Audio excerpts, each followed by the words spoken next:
I think these books might have something special to do with them. Wow. I'm being exotic, machines is robotic, so we can make billions from building a hobby. I told myself that I was gonna stop buying so many stray comics. Yet here I am, still buying stray comics. X-Men 144, X-Men 147, X-Men 110, X-Men 173, X-Men 155, X-Men 146, X-Men 208, Marvel 1 Point. This is old. This is my wife's. X-Men 45. Shout out to the homie Barney over at Shimpson's Comics. This is my wife's. And I got some more books. I'm starting to lose track of who I got what from. I really have to figure out whether or not I'm gonna stop working on this X-Men run or not. But I went to Todd over at Gorilla Todd Comics and he had so many. I just couldn't say no to him. Alright, X-Men 97, X-Men 182, X-Men 203, X-Men 204, X-Men 98, one of my favorite covers because it reminds me of X-Men, the animated series cartoon, X-Men 110, X-Men 112. It's Alex Ross X-Men 1 covers. X-Men 144, X-Men 145, X-Men 146, X-Men 155, X-Men 161, X-Men 166, X-Men 170, X-Men 171, X-Men 173. That was a lot of books. Ain't that enough? Alright, let's open some packages. Finally. Gorilla Collectible Supplies. Never heard of that. Alright, this is from Christopher Henry of Turner Falls, Massachusetts. Let's see what we got here. Alright, some flyers for some comic book shows. Amazing Comics. Check them out. Little Giant Comics, Old School Comic Show, Saturday. This is in New Hampshire. New Hampshire.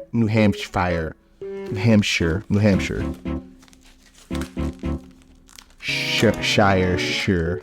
This is why I do the tabs. X-Men 121. Fantastic Four 244. I have no clue why I bought that. Fantastic Four 211. I'm pretty sure I didn't buy these Fantastic Four books. Lord knows I don't want to start another run. I'm having a hard enough time as it is. Alright, what do we got here? Ooh. This one's from Tom Timlin on Facebook. Tabs. That's how you do it. What we got here?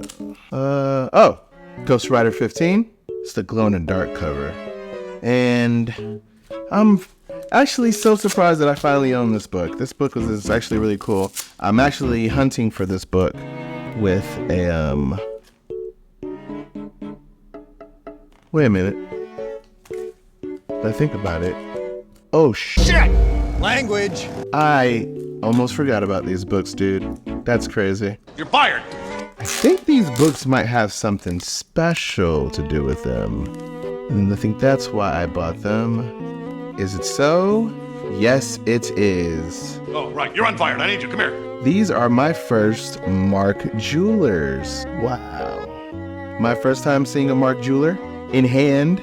Finally. These are cool. It's so cool, right? I thought these were cool because, you know, I joined the military when I was a kid. What? But I started to hear more about them. Oh, that's weird. They had this on the wrong side. But yeah, just being able to hold them, kind of see them, that's pretty cool. I think this one might be a Mark Jewelers too. Is it? My first Mark Jeweler books. Wow, this is a pretty purple one. Look at that one. Oh, it's blue too. I think this might be a thing for me.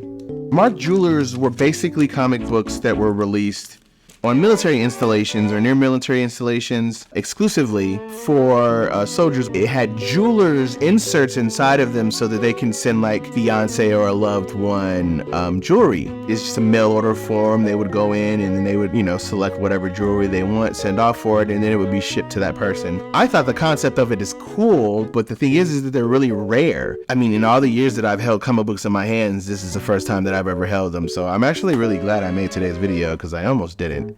But these are cool AF. It's so cool, right? It's cool, yes. Yeah, there's even like key books that have these in them. Man, look how cheap jewelry was back in the day, man. If I was a soldier and I had the opportunity to buy my old lady something like this, I would have jumped on it. They also had like class rings and like, you know, service rings. I had an Air Force ring when I graduated from basic. And for example, I gave that ring away or I lost it or something. And if I wanted to get a new one, I could just order it from this jeweler who had their inserts in the comic books that I may or may not have been buying at that time. I'm very happy with these. Finally. Fisher-Price, my first marked jewelers. So shout out to Sammy and Comic Tom for putting me up on these. This isn't one, is it? This can't be one. You can kind of tell them from the top though. I think a lot of people were saying it's really hard to tell that they're from the top. It's really easy to tell from the top. See, if it wasn't for Comic Tom and Sammy, I may not have even thought about getting into looking for these. And if I won this in an X-Men and I'm doing an X-Men run, that's kind of awesome to me too. Shout out to the good folks over at Facebook posting them when I was looking. Now I can say that I own some. All right. Yo, this cover is so gnarly. I love it. I need this in a Mark Jewelers. It's not even a question anymore. I need this in a Mark Jewelers. There's a 6.0 Mark Jewelers on eBay. I'm not paying those eBay prices though. Moving right along. One more to open, and I think I know what that one is. All right. What do we got here? I know what we got here. All right, so yeah, this was on the list of my 2024 hunt list, and I gotta say, man, we're knocking this hunt list down.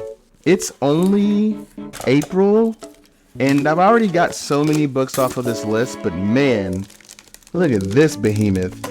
There it is. Whoa, this is a big ass case. Language. This is a huge case. Sweet. No evidence of tampering with. All right, cool. Yeah, so this is Giant Size X-Men #1. This is the first appearance of Storm, first appearance of Colossus, Nightcrawler, Thunderbird.